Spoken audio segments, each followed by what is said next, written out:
अंतर मन में ज्योति जगा लो, होगा दूर अंधेरा।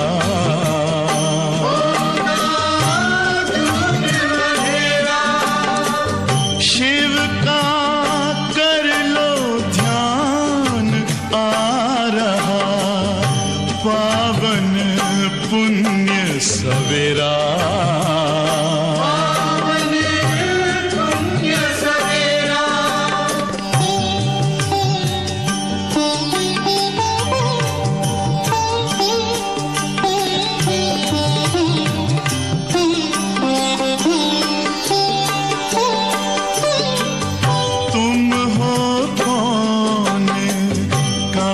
से आए अपने आप को जानो, राजयोग के द्वारा अपना परम पिता पहचानो।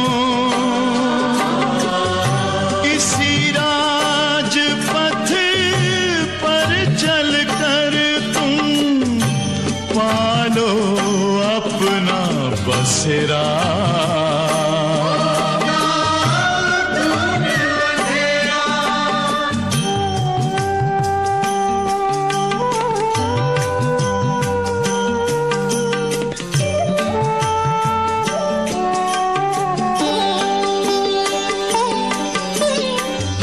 तुम हो आत्मा तन से न्यारे, परमात्मा को प्यारे।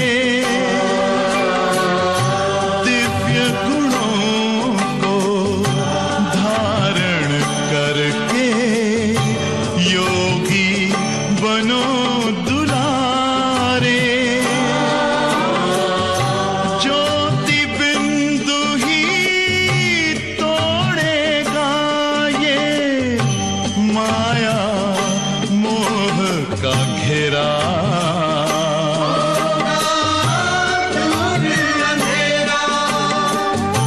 अंतर मन में ज्योति जगा लो, होगा दूर अंधेरा।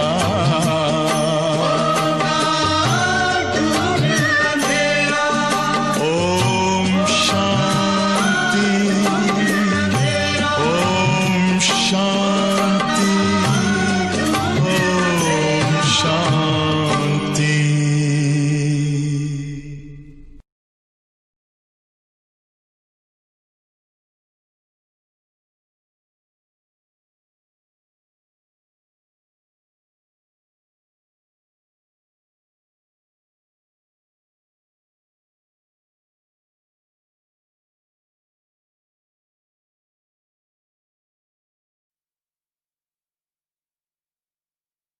ओम शांति।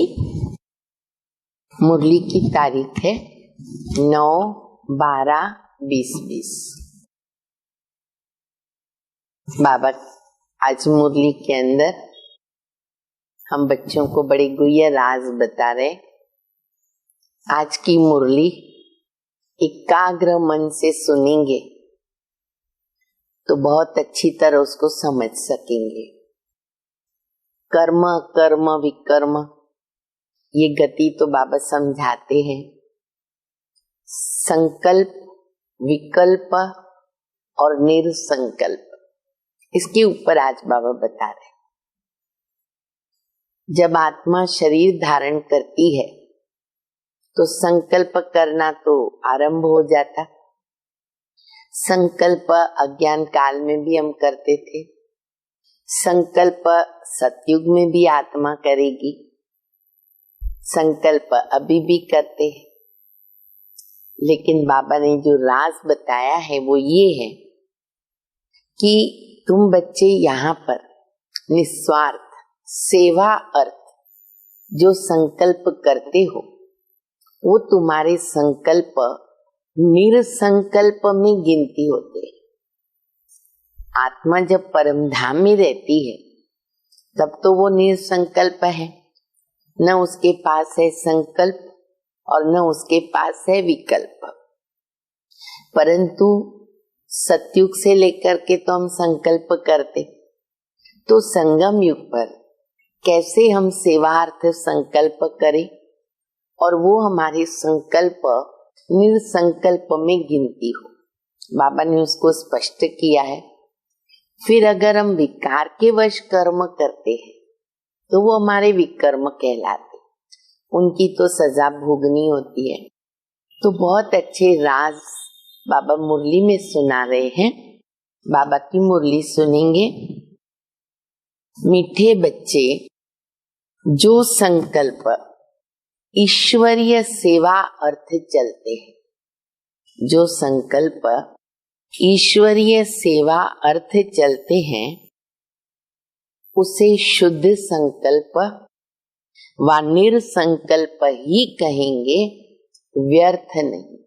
व्यर्थ तो है ही नहीं अगर सेवा अर्थ किया, लेकिन बाबा कहते उनको शुद्ध संकल्प या फिर निरसंकल्प कह सकते हैं। प्रश्न है, विकर्मों से बचने के लिए कौन सी फर्जदाई पालन करते भी अनासक्त रहो। बाबा कहते विकर्मों से बचने के लिए कौन सी फर्जदाई पालन करते भी अनासक्त रह सकते। अनासक्त कैसे रहे? उत्तर है, मित्र संबंधियों की सर्विस भले करो।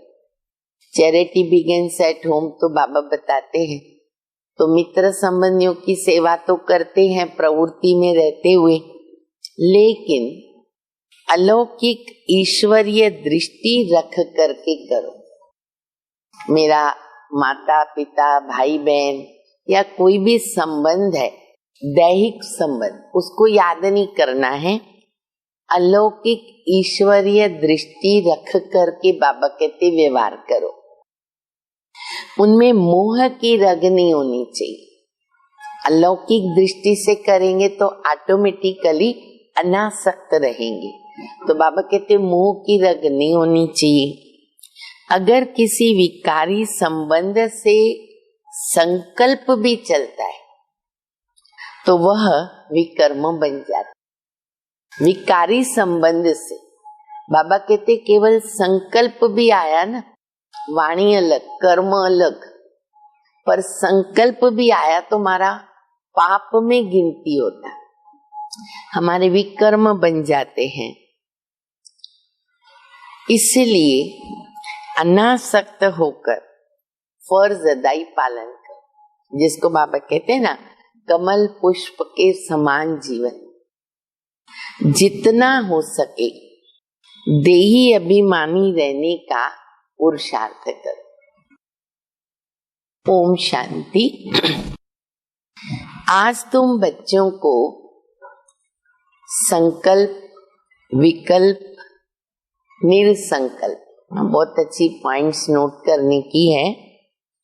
तुम बच्चों को आज बाबा संकल्प, विकल्प, निरसंकल्प अथवा कर्म, अकर्म, विकर्म पर समझाया जाता है। जब तक तुम यहाँ हो तब तक तुम्हारे संकल्प तो जरूर चलेंगे। संकल्प धारण किए बिना कोई भी मनुष्य एक क्षण भी नहीं रह सकता। हर सेकंड मन में संकल्प चलता है। इसलिए कहते हैं ना, एक वैज्ञानिक ने बताया कि नॉन स्टॉप संकल्प जो मन में चलते ना, तो 24 घंटे में अंदाज से 30,000 संकल्प चल सकते हैं। अब उसमें हमारे कितने समर्थ है, कितने व्यर्थ है, वो तो अभी हमको चेक करना पड़ेगा। तो बाबा कहते एक क्षण भी संकल्प बिना नहीं चलता है। अब यह संकल्प यहाँ भी चलेंगे, सतयुग में भी चलेंगे और अज्ञान काल में भी चलते हैं। परंतु ज्ञान में आने से संकल्प संकल्प नहीं, क्योंकि तुम परमात्मा की सेवा अर्थ निमित्त बने हो ना। तो जो यज्ञ अर्थ संकल्प चलता है वह संकल्प नहीं, पर वह निरसंकल्प ही है। बाबा के यज्ञ प्रति, सेवा के प्रति चलता है, संकल्प होते भी वो निरसंकल्प है, ऐसे बाप दादा बता रहे। बाकी जो फालतू संकल्प चलते अर्थात कलयुगी संसार और कलयुगी मित्र संबंधियों के प्रति चलते हैं, वह विकल्प कहे जाते। संकल्प बता दिया बाबा ने, निरसंकल्प बता दिया, और अभी बाबा ने विकल्प को भी स्पष्ट किया। तो बाबा कहते जो फालतू संकल्प है, व्यर्थ है, वो फिर विकल्प में गिनती होते हैं, उनसे विकर्म बनते हैं और विकर्मों से फिर दुख प्राप्त होता। अगर हमारे से विकर्म हो गए, पाप कर्म हो गए, तो अंडरस्टूड है उनसे तो दुख की प्राप्ति है। बाकी जो यज्ञ प्रति अथवा ईश्वरीय सेवा के प्रति संकल्प आता है ना, वो गोया निरसंकल्प हो गया। शुद्ध संकल्प सर्विस के प्रति भले चले, वो तो करनी ही है सेवा के प्रति संकल्प, क्योंकि विश्व कल्याणकारी हम बच्चे हैं, हमको जवाबदारी दी गई है। देखो बाबा यहाँ बैठा है, तुम बच्चों को संभालने अर्थ उसकी सर्विस करने, उनकी सर्विस करने अर्थ माँ बाप का संकल्प तो जरूर चलता है। अभी माता पिता बाबा मम्मा हैं, हम सब बाबा के बच्चे हैं, बाबा हम बच्चों का ध्यान रखते हैं, तो बाबा कहते वो संकल्प तो करेंगे, परंतु यह संकल्प नहीं, इनसे विकर्म नहीं बनता। परंतु यदि किसी का विकारी संबंध प्रति संकल्प चलता है तो उनका विकर्म अवश्य हो जाता है। बहुत अच्छा बाबा ने स्पष्ट किया है। बाबा तुम बच्चों को कहते हैं कि मित्र संबंधियों की सर्विस भले करो, परंतु अलौकिक ईश्वरीय दृष्टि से करो। मेरा मामा, मेरा चाचा, मेरा नहीं, बाबा के बच्चे हैं, बाबा का पैगाम देना है। बाबा कहते उनकी इस रीति से सेवा करो। वह मोह की रग नहीं जानी चाहिए, अनासक्त होकर अपनी फर्ज अदाई पालन करनी चाहिए। परंतु जो कोई यहाँ होते हुए, कर्म संबंध में होते हुए उनको नहीं काट सकते, तो भी उनको परमात्मा को छोड़ना नहीं चाहिए। हाथ पकड़ा होगा तो कुछ न कुछ पद तो प्राप्त कर लेंगे, जितना पुरुषार्थ करेंगे। अब ये तो हर एक अपने को जानते हैं कि मेरे में कौन सा विकार है, मेरी कमियां कितनी हैं, कैसी है, हर एक जानता है। अगर किसी में एक भी विकार है तो वह देह अभिमानित है। एक भी विकार है, विकार की प्रवेशता माना देह अभिमानी। जिसमें विकार नहीं ठहरा वो कहेंगे देही अभिमानी। किसी में कोई भी विकार है तो जरूर सजाएं खाएंगे। विकार रह गए, अवगुण रह जाएंगे, तो बाबा कहते हैं सजा खानी पड़े। और जो विकारों से रहित है वो सजाओं से मुक्त हो जाएंगे। जैसे देखो कोई कोई बच्चे हैं, कोई ऐसे लाखों करोड़ों में बाबा कहते कौन से बच्चे हैं जिनमें न काम है, न क्रोध है, न लोभ है, न मोह है, बहुत अच्छी सर्विस कर सकते हैं। ऐसे भी बाबा के बच्चे हैं। अब उन्हों की बहुत ज्ञान विज्ञान में अवस्था, जो इतने बाबा के आज्ञाकारी बच्चे, न काम, न क्रोध, न लोभ, न मोह, वह तो तुम तुम सब भी वोट देंगे जिस प्रकार के बाबा के बच्चे हैं। अब ये तो जैसे मैं जानता हूं वैसे तुम भी तो बच्चे जानते हो। अच्छे को तो सब अच्छा कहेंगे, दिखते हैं ना, गुण भी प्रत्यक्ष हो जाते हैं, अवगुण भी प्रत्यक्ष हो जाते, कुछ छिपता नहीं है। तो अगर कोई देवता समान व्यक्ति होते, कहते हैं ना भाई ये तो जैसे देवता समान भगवान का भगत है, तो बाबा कहते हैं कि बच्चे वो तो दिखता ही है, अच्छे को सब अच्छा ही कहेंगे, जिसमें कुछ खामी होगी उनको तो फिर सब वो टाइप का वोट देंगे। तो अब ये निश्चय करना है कि जिनमें कोई विकार है वो सर्विस नहीं कर सकते, प्रभाव नहीं पड़ेगा ना। जो विकार प्रूफ है वो सर्विस करके औरों को आप समान बना सकेंगे।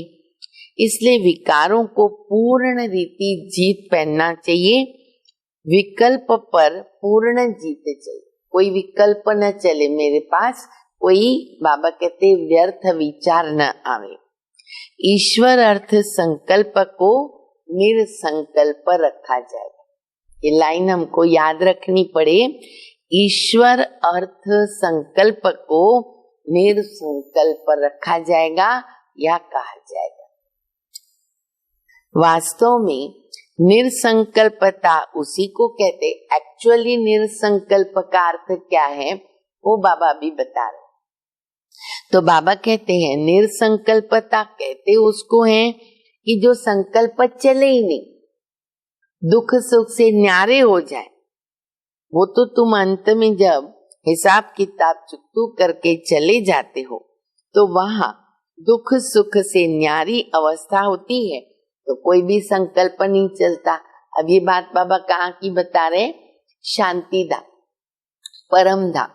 वहां जब वो आत्मा न्यारी प्यारी रहती, शरीर ही नहीं है, तो बाबा कहते अवस्था कैसी रहती है, ऑटोमेटिकली निरसंकल्प अवस्था। तो ओरिजिनल निरसंकल्प का अर्थ ये है। पर अगर संगम युग पर हम बच्चे ईश्वरीय सेवा अर्थ कोई संकल्प करते तो बाबा कहते उसको निरसंकल्प में गिनती किया जा सकता है। उस समय कर्म अकर्म दोनों से भी परे अकर्मी अवस्था में रहते परम धाम में। अकर्मी यानी न कर्म न विकर्म। यहाँ तुम्हारा संकल्प जरूर चलेगा, क्योंकि तुम सारी दुनिया को शुद्ध बनाने के अर्थ निमित्त बने हुए। बहुत अच्छी जवाबदारी दी बाबा ने।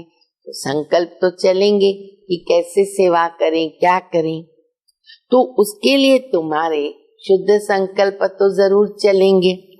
सतयुग में शुद्ध संकल्प चलने के कारण संकल्प नहीं, कर्म करते भी कर्म बंधन नहीं बनता। इतने अच्छे बाबा गुह्य बातें सुना रहे। सतयुग में हमारी शुद्ध संकल्प ही है, तो वो भी बाबा कहते कि जैसे संकल्प नहीं निरसंकल्प, संबंध में रहते हैं, बंधन नहीं रहता।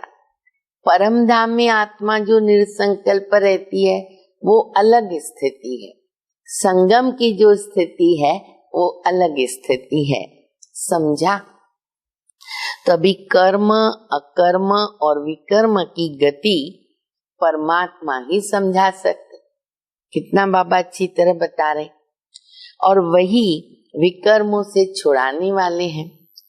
जो उस संगम पर तुमको पढ़ा रहे हैं, तो इसीलिए बच्चे अपने ऊपर बहुत सावधानी रखो। पूरा बाबा ने स्पष्ट किया। अब बाबा कहते बच्चे ध्यान रखना, तुम बच्चों का फर्ज है अपने हिसाब किताब को देखते रहो। तुम यहाँ आए हो हिसाब किताब चुकतू करने, क्योंकि अभी घर वापस जाना है। नाटक पूरा हो गया, एक चक्र पूरा हो गया, तो बाबा कहते हिसाब किताब चुकतू करना पड़ेगा। अभी मैंने उसका सारा क्लियर कर दिया, अभी तुम अपने हिसाब किताब को देखो।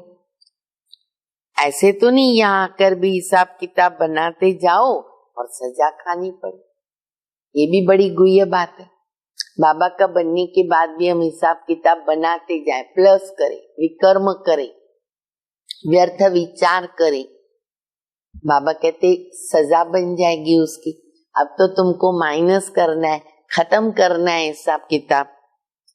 ये गर्भ जेल भी सजा कोई कम नहीं है, बहुत तकलीफ होती गर्भ जेल में। इसलिए बाबा कहते हैं छोटी सी जगह में जो वो आत्मा है फंसी हुई रहती है और भगवान को कहती बाहर निकालो, बाहर निकालो, मैं अभी कोई पाप कर्म नहीं करूंगा, तो वो सजा कोई कम नहीं है। इस कारण बहुत पुरुषार्थ करना है, ये मंजिल बहुत भारी है, इसीलिए सावधानी से चलना चाहिए। विकल्पों के ऊपर जीत भी तो जरूर पानी है। अब कितने तक तुमने विकल्पों पर जीत पाई है, कितने तक इस निरसंकल्प अर्थात दुख सुख से न्यारी अवस्था में तुम रहते हो, वो तुम अपने को जानते रहो। बाबा क्या करेगा इसमें? हिसाब किताब आप ही बनता है, ऑटोमेटिकली रजिस्टर बनता रहता है। बाबा थोड़ी एक एक का देखेगा, बाबा ने रहस्य बता दिया, रास्ता बता दिया। तो बाबा कहते अभी खुद का हिसाब किताब खुद ही देखो, अपने रजिस्टर को खुद ही चेक करो। जो खुद को नहीं समझ सकते हैं फिर भी बाबा देखो कितनी अच्छी राय देते कि अगर तुम अपने को नहीं समझ सकते हो तो मम्मा बाबा से पूछो, मम्मा बाबा को आके पूछो, क्योंकि तुम तो उनके वारिस हो, तो वो बता सकते हैं। निरसंकल्प अवस्था में रहने से तुम अपने को तो क्या, लेकिन किसी भी विकारी के विकर्मों को दबा सकते हो। कितनी पावर है योग में। जो अव्यक्त बाप दादा ने हमको स्पष्ट कहा कि अपनी शक्तियों से दूसरों के संस्कारों को चेंज करो, तो ये बात साकार में बाबा ने बताई। बाबा कहते तुम्हारी ऐसी पावरफुल स्थिति अगर योग युक्त है तो किसी भी विकारी के विकर्मों को तुम दबा सकते हो। और अभी जो बाबा इसको खोल रहे हैं, ये बात सामने अभी बहुत आ भी रही है और आएगी भी। जब भी बाबा बताएंगे तो हमें ये शक्तियों को सेव करना पड़ेगा। देखो बाबा क्या बताते हैं, कोई भी कामी पुरुष तुम्हारे सामने आएगा तो उसका विकारी संकल्प नहीं चलेगा। जैसे कोई देवताओं के पास जाता है तो उनके सामने वो शांत हो जाता है, अंदर कुछ भी सोचता होगा, पहले असुर होगा, विकारी होगा, गंदी दृष्टि वाला होगा, लेकिन देवी देवताओं के सामने गया, मंदिर में गया, मूर्ति के सामने गया, शांत हो जाता है और ये अंदर से उनको निकलता है माफ करो, माफ करो। वैसे तुम भी गुप्त रूप में तो देवताएं हो ना, देवता बन रहे हैं, तो तुम्हारे आगे भी किसी भी कोई भी विकारी संकल्प नहीं चल सकता। परंतु ऐसे बहुत कामी पुरुष हैं जिनका कुछ संकल्प अगर चलेगा तो भी वो वार नहीं कर सकेगा अगर तुम योग युक्त होकर खड़े रहेंगे तो। अब ये पीरियड हमारे सामने आ रहा है क्योंकि दिन प्रतिदिन विकार की चरम सीमा में लोग जा रहे, इतना गंदा काम विकार बढ़ता जा रहा है, कुदृष्टि बढ़ती जा रही। तो बाबा कहते तुम्हारे सामने भी वार करने की कोशिश करेंगे, तुम्हारे सामने भी असुर लोग आएंगे, पर तुम्हारी वो स्थिति होनी चाहिए जो हमें अभी से बनानी है, नहीं तो उस समय नहीं बनेगी। तो हमारी ऐसी पावरफुल दृष्टि कि वो क्या सोच के आया लेकिन हमारे सामने आवे, शांत हो जाए, वार कर न सके। जिसको अव्यक्त बाबा ने बताया था कि तुम्हारा शरीर उसको दिखाई न देवे, लाइट दिखाई दे, साक्षात्कार हो जाए, ये है हमारी सेफ्टी। लेकिन उसके लिए योग बल चाहिए, शक्तियां चाहिए, सेव करनी पड़े, तब हम बच सकते हैं। देखो बच्चे, तुम यहाँ आए हो परमात्मा को विकारों की आहुति देने, परंतु कोई कोई ने अभी कायदे से आहुति नहीं दी। भाई ये भी चेक करो, बाबा को कितनी आहुति दी, कितना बाबा पे बलिहार गए, कितना किचड़ा बाबा को अपना निकाल के दिया। उन्हों का योग परम पिता से जुटा हुआ नहीं है। सारा दिन बुद्धि योग भटकता रहता है, अर्थात वो देह अभिमानी नहीं बने हैं। देह अभिमान होने के कारण किसी के स्वभाव में वो आ जाते। ये बच्चों की ये भी निशानियां हैं। जो बाबा कहते योग युक्त नहीं है, देह अभिमान में रहते, तो उनके तो नेचुरल है, कर्म ऐसे ही होंगे, तो वो भी चेक करना पड़े। उनका स्वभाव भी नहीं बदलता, जिस कारण परमात्मा से प्रीत भी निभा नहीं सकते हैं। अर्थात परमात्मा अर्थ सर्विस के अधिकारी वो बन नहीं सकते, सेवार्थ वो अधिकारी नहीं बन सकते। तो जो परमात्मा से सर्विस ले फिर सर्विस कर रहे हैं, अर्थात पतितों को पावन बना रहे हैं, रास्ता दिखा रहे हैं, ये मेरे सच्चे पक्के बच्चे हैं। अब दोनों प्रकार के बच्चे बाबा ने बता दिए। अब बाबा कहते खुद का रजिस्टर देखो, हम सच्चे बच्चे पक्के बच्चे हैं या फिर हमारे में गड़बड़ है, स्वभाव बदला नहीं है, देह अभिमान में रहते हैं, विकर्म कर लेते हैं, योग युक्त नहीं है। नहीं, हमें देह अभिमानी रहना है, योग युक्त रहना है, शक्तियों को सेव करना है, समर्थ संकल्प करने हैं, विकर्म नहीं करने हैं। फिर बाबा कहते हैं कि जो सच्चे पक्के बच्चे हैं वो पद भी बहुत अच्छा पा लेते हैं। अभी परमात्मा खुद आकर तुम्हारा बाप बना है। उस बाप को साधारण रूप में न जानकर कोई भी प्रकार का संकल्प उत्पन्न करना गोया विनाश को प्राप्त है। एक एक मुरली की लाइन में न आज नए राज है, गुह्य बातें हैं। तो बाबा कहते हैं, बाबा कैसे आते? साधारण रूप में आते। ब्रह्मा बहुत साधारण रूप में दिखते हैं, तो कई इतना पहचान नहीं सकते, वैल्यू नहीं समझते हैं बाबा की, कौन बोल रहा है, स्वयं ऑलमाइटी अथॉरिटी। तो उसके कारण से क्या हो जाता है, वो न जानकर कोई भी प्रकार का संकल्प कर लेते हैं, जिसका फिर क्या होता है, नुकसान हो जाता है। अभी वो समय आएगा जो 108 ज्ञान गंगाएं पूर्ण अवस्था को प्राप्त करे। माला बन रही है, अभी बनने पर आ गई है। बाबा कहते माला कंप्लीट हो जाएगी अभी, बाकी जो पड़े हुए नहीं होंगे ना, वो अपनी बर्बादी करेंगे। सबके लिए तो बाबा नहीं रुकेगा ना। बाबा की 108 की माला बन गई, 16,108 रॉयल फैमिली वाले तैयार हो गए, बस हो गए। बाकी तो दुनिया चलती रहती है, प्रजा बनती रहती है। ये निश्चय जानना, जो कोई इस ईश्वरीय यज्ञ में छिपकर काम करता है तो उनको जानी जाननहार बाबा देख लेता है। कई बार बाबा कहते हैं ना, मैं थोड़ी बैठ करके देखूंगा तुम्हारे मन में क्या चलता, वो तो अपने आप ड्रामा में हमारे रजिस्टर में से होता है। लेकिन फिर भी बाबा जानी जाननहार, हम बच्चों के लिए तो खास। तो बाबा कहते कोई छिपकर ऐसे काम करते, बाबा देख लेता। वह फिर अपने साकार स्वरूप बाबा को टच करता है, सावधानी देने अर्थ। शिव बाबा फिर ब्रह्मा बाबा को टच करता है, सावधान करो, बच्चे को रास्ता दिखाओ, शिक्षा दो। तो कोई भी बात छिपानी नहीं, ये पक्का करो, गांठ बांध लो, कभी भी झूठ नहीं बोले। झूठ के लिए बहुत पश्चाताप करना पड़ेगा। झूठ बाबा को बिल्कुल पसंद नहीं और छिपावे भी नहीं, छिपाना भी झूठ है। भल भूलें होती परंतु उनको बताने से आगे के लिए बच सकते हैं, इसलिए बच्चे सावधान रहो। हो गई भूल, अच्छा बताओ बाबा को, सॉरी करो, माफी मांगो।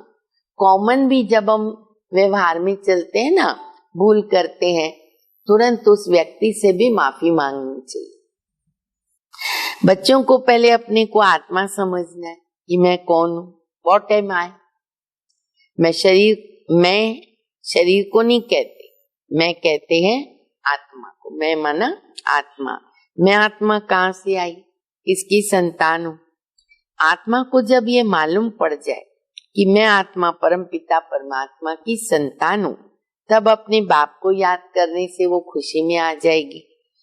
बच्चे को खुशी तब होती है जब बाप का ऑक्यूपेशन जानता है। जब तक वो छोटा है, बाप के ऑक्यूपेशन को नहीं जानता, तब तक इतनी खुशी नहीं रहती। बाप का प्यार ले लेता है, लेकिन थोड़ा बड़ा हुआ, मेरा बाप कौन है, पोस्ट क्या है, प्रॉपर्टी क्या है, अगर उसको अच्छे से मालूम पड़ गया, खुश हो जाएगा। जैसे बड़ा होता जाता है, बाप के ऑक्यूपेशन का पता पड़ता है, तो फिर उसको वो नशा, खुशी चढ़ती है। तो पहले उनके ऑक्यूपेशन को जानना पड़े ना, हमारा बाबा कौन, मेरा बाप कौन, मेरा बाबा कौन, मुझे क्या बना रहे, मुझे क्या मिल रहा है, कितनी खुशी होनी चाहिए। खुशी का पारावरणी सदैव बाबा कहते खुशी में नाचते रहो, पर सच तभी ठो नच। जो सच्चे होते हैं वो नाचते भी रहते हैं। हमारा बाबा कौन, वो कहाँ रहता है? अगर कहीं आत्मा इसमें मर जो जाएगी तो आत्मा विनाश हो गई, तो खुशी किसको फिर आएगी? तुम्हारे पास जो नए जिज्ञासु आते हैं ना, तो उनको पूछना चाहिए कि तुम यहाँ क्या पढ़ते हो, इनसे क्या स्टेटस मिलती है। उस कॉलेज में पढ़ने वाले तो बताते हैं ना, भाई हम डॉक्टर बनते हैं, हम इंजीनियर बन रहे, मालूम रहता है, तो उन पर विश्वास करेंगे ना कि ये बरोबर पढ़ रहे। अब कोई बोलेगा कि मैं इंजीनियर कॉलेज में पढ़ रहा हूँ, तो हम उनको बोलेंगे आप झूठ बोल रहे हो। हाँ, पढ़ रहे हैं। तो यहाँ भी स्टूडेंट बताते हैं ये दुख की दुनिया, जिसको नर्क, हेल कहते, डेविल वर्ल्ड कहते, उनके अगेंस्ट में स्वर्ग है, डिटी वर्ल्ड है, उनको स्वर्ग कहते। तो ये भी सब जानते हैं, समझ भी सकते हैं कि ये वो स्वर्ग नहीं, यहाँ तो नर्क है, दुख की दुनिया है, पापात्माओं की दुनिया है। तब तो कहते हैं ना, हमको पुण्य की दुनिया में ले चलो। तो ये बच्चे जो पढ़ रहे हैं वो जानते हैं कि बाबा उस पुण्य की दुनिया में हमको ले जाए। तो जो नए स्टूडेंट आते हैं ना, उनको बच्चों से पूछना चाहिए, बच्चों से पढ़ना चाहिए। वह अपने टीचर का अथवा बाप का ऑक्यूपेशन बता सकते हैं। बाप थोड़ी अपनी सराहना खुद बैठ के करेगा, खुद महिमा करेगा। टीचर अपनी महिमा खुद सुनाएगा क्या? हम बच्चों का फर्ज है, हमको कौन मिला, हमारा बाप कौन, हमारा टीचर कौन, वह तो स्टूडेंट सुनाएंगे ना कि ऐसा टीचर है। तब कहेंगे स्टूडेंट शोज टीचर।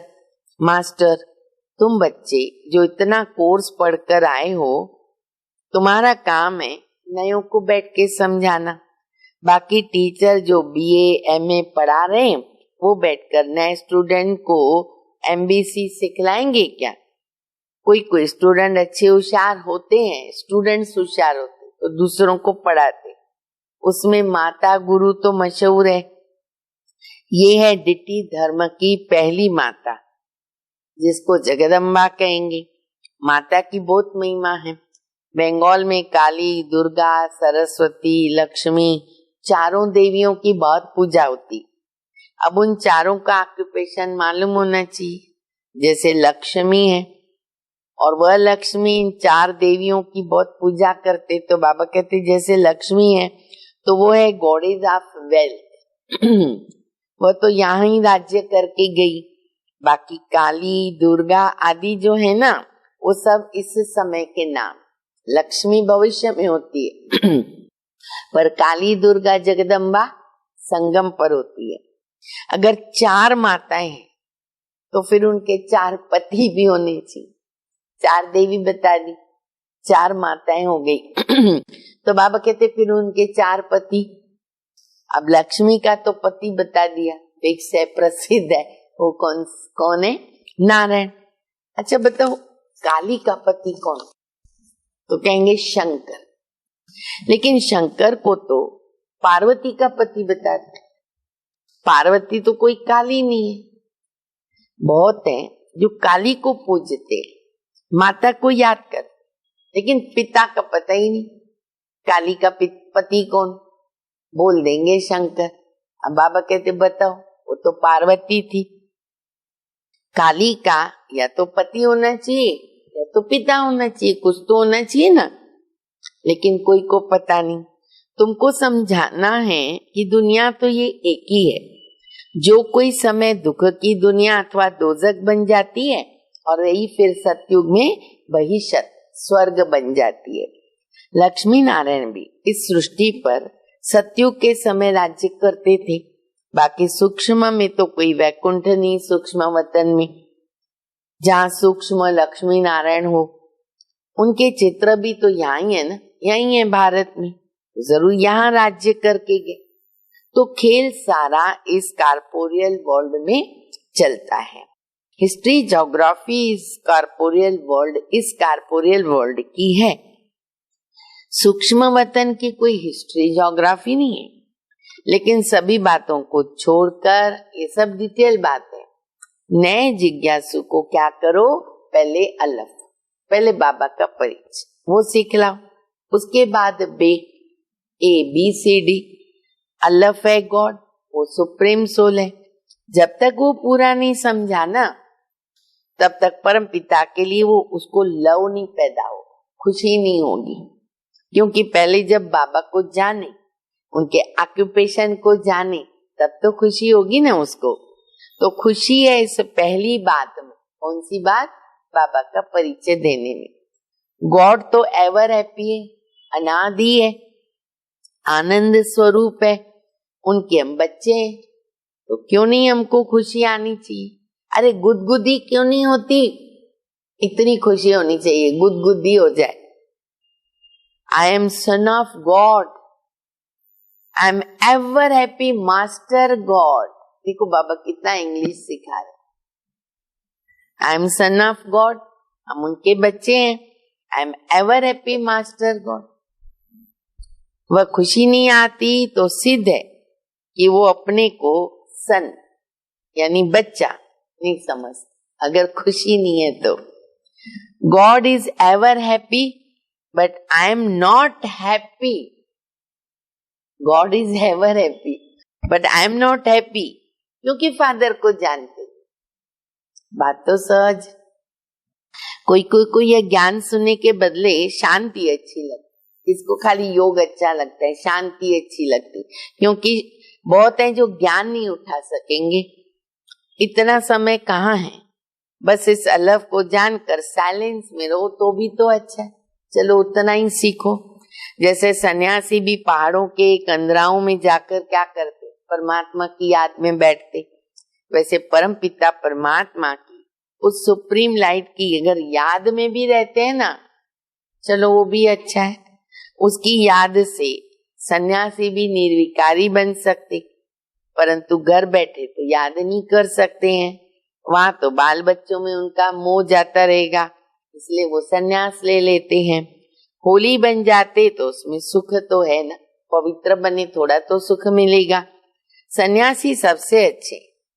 आदि देव भी सन्यासी बना ना, ये सामने उनका आदि देव मंदिर खड़ा है, दिलवाड़ा, जहाँ तपस्या कर रहे। गीता में भी कहते देह के सभी धर्मों का सन्यास करो।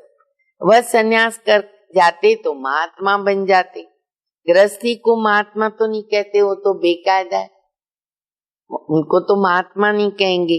तुमको तो परमात्मा ने आकर के सन्यास करा। हमें बेहद के सन्यासी रहते भी घर में, महान आत्मा भी बन रहे।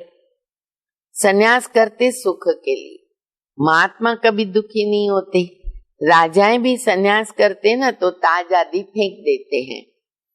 जैसे गोपीचंद ने सन्यास किया तो जरूर उसमें सुख है, उनको उसमें सुख भाषा, ताज तखत छोड़ दिया। तो बाबा देखो हम बच्चों को अभी बेहद का सन्यास कराते और फिर हम बनेंगे राजाओं के राजा। अच्छा, मीठे मीठे सिकिल दे बच्चों प्रति माता पिता बाप दादा का याद प्यार, गुड मॉर्निंग और रूहानी बाप की रूहानी बच्चों को नमस्ते। हम रूहानी बच्चों की रूहानी बाप को, माता पिता बाप दादा को याद प्यार, गुड मॉर्निंग और नमस्ते। धारणा के लिए मुख्य सार है पहला, कोई भी उल्टा कर्म छिप करके नहीं करना है। बाप दादा से कोई भी बात छिपानी नहीं है। बहुत बहुत सावधान।